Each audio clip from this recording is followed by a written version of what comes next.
Other grand civilizations like India and Maya also need conservation efforts with everyone's help.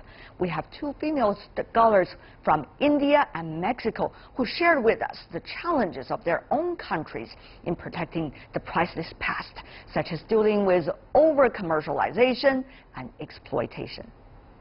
What are some of the challenges facing you and your country when doing protection of ancient civilizations? Well, in India, there are lots of sites which are already known. You know, people will talk about the Taj Mahal. People will talk about sites they know. And the government is protecting thousands of sites.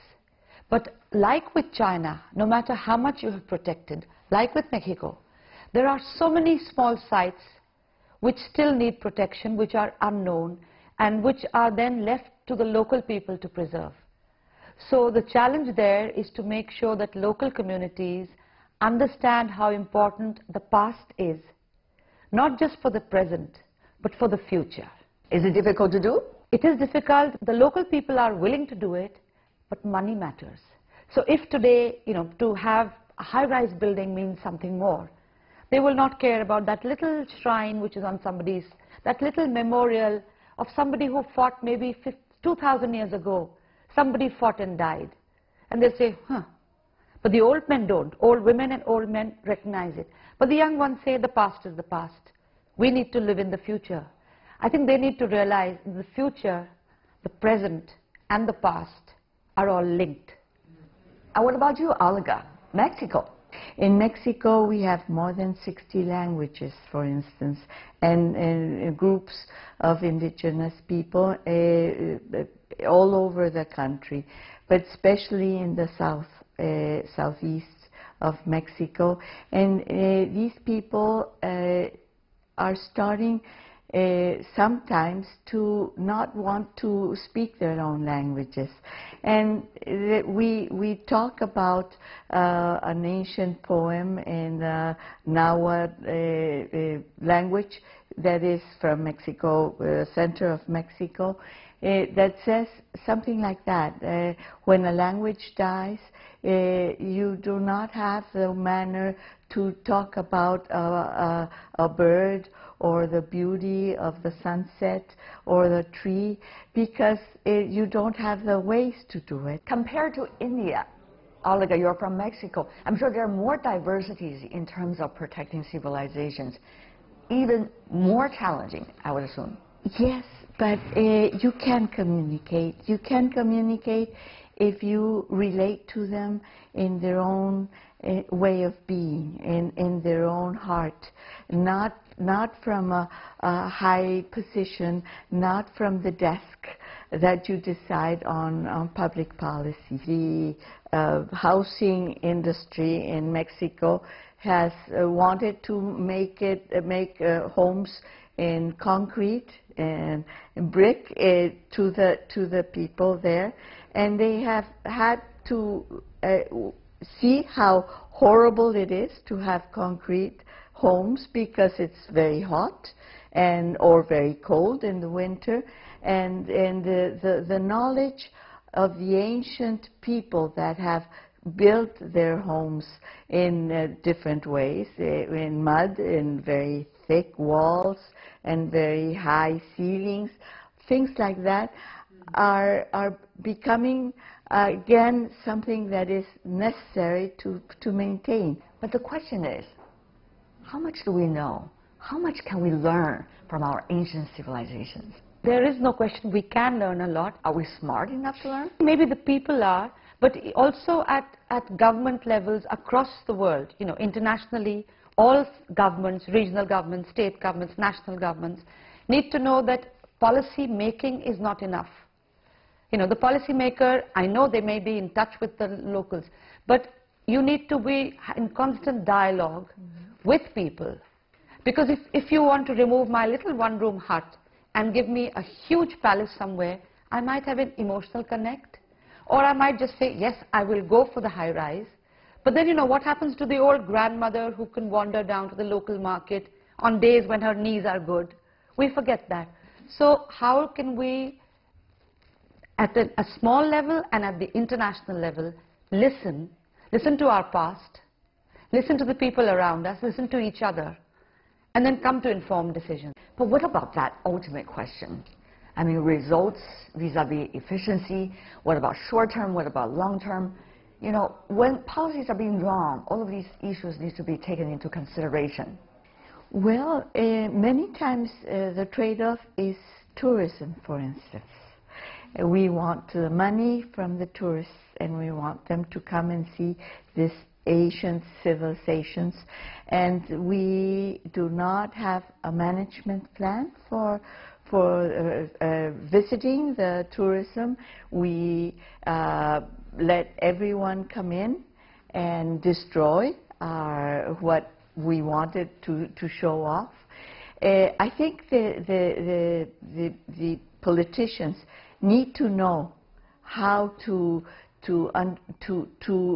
show these ancient civilizations, but without destroying the hen of the golden eggs, without showing, letting everybody come in and everybody sell things and everybody go and ask for money, and really destroy this beauty in the sense of community. Have you seen some heart-aching examples? Yes, Chichen Itza in the Yucatan Peninsula, and it is a horrible market. It's impossible to visit. It's filled with people selling. You cannot see. They are using the Chichen Itza for concerts. But some would say, isn't that nice? I mean, more people got to know this specific cultural heritage site as a result. No, because what you do is make it become commercial. Make it become, the people will go into the Chichen Itza space that is a sacred space, and it's still sacred for many Mayans. It becomes a place to have fun, to hear music. Yes, very nice music, but it's you can have these players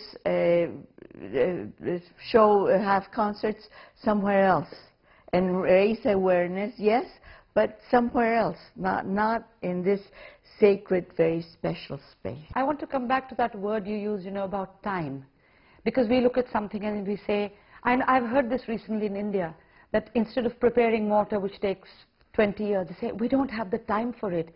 And I said to myself, wait a minute. And I said to them, people lived maybe shorter lives than we did in the past.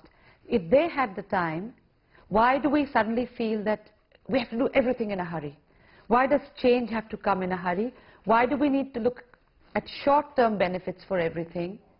Why can we not realize that the ancient civilizations have survived because they gave the benefit of knowledge to each other?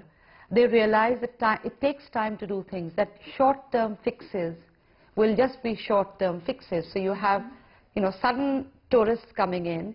In the long term, it will not keep the culture or civilization going. And you can say, well, so what's wrong with that? Let's destroy it. But when you don't have roots, your tree is not going to grow strong. And it may not matter in one generation, but it does matter. Again, what keeps coming back to our countries, to China, to Mexico, to India, is, yes, this building is interesting, this monument is interesting, but we need to have money to make it go. So use it for something else. Why should an old building, which has already lasted its time, need to justify itself in the future? It's like, asking a great-grandmother who has worked hard, she's carried people on her shoulders, now just wants to sit in the sun, and you say, no, what money is she bringing in?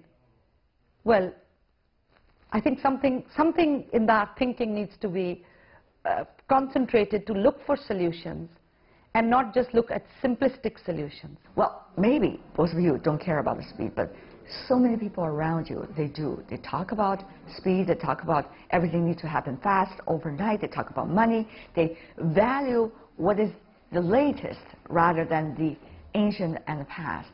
What can you do? Yes, definitely. I think that what we have to do is be more humble and understand that the knowledge that these people can give us is much more than what we can give them. And therefore, we have to really understand and learn how to listen. And maybe for the young, we have to teach them to listen. They don't want to listen. They have too many things to care about and to think about. What can we do? It's the we. It's forums like this where you realize that, you know, Mexico has certain issues, they're dealing with it. China has certain issues, they're dealing with it. Iran, Iraq, all the countries present here have issues and problems, and together we can do. Individually, maybe you would need to be, you know, somebody really special to be able to call the shots to do it. Maybe people in the media can make a difference. So we need to just, I think, get together perhaps and convey this urgency for this, but the importance of it. If civilizations have lasted for 3,000, 4,000, 5,000 years, they will not unless we give them that importance and unless we do our bit. Well, ladies, when you travel around the world, what kind of common grounds, I mean, India, Mexico, China, some of the other ancient civilizations, do you find among them when you are walking inside a Forbidden City and many of the cultural heritage sites inside your own countries? What inspirations do they provide to you? Yes, very much, very much. For instance, these past day and a half that we have been here, learning about what Dr. Shan is doing in the Palace Museum, this very ancient place as the Forbidden City, is something that makes us understand that there is modernity can be taken into our own countries in a different way. Arima? I think I'm always amazed at how much the human mind and the human hands have been able to create. You know, physical, poetry, art, music. We've also been able to destroy. So let's hope we don't do that. But I also realize the other thing. Life for us as human beings is short. And what has survived is the culture and the civilization, which means the collective. It is not the I. You know, I often wonder why in India they used to talk about the soul coming back many times. I think it's because the idea was you can't learn enough in the short time you're on earth. Now, I don't know if I believe in reincarnation, but definitely I'm amazed at how much we have created, and I'm amazed at how much we have destroyed. And I wish we could carry on with the creative part and maintaining what is there across the world and stop destroying, because I don't think we can create those things anymore. What a pleasure, ladies, to have both of you on our program. All the best.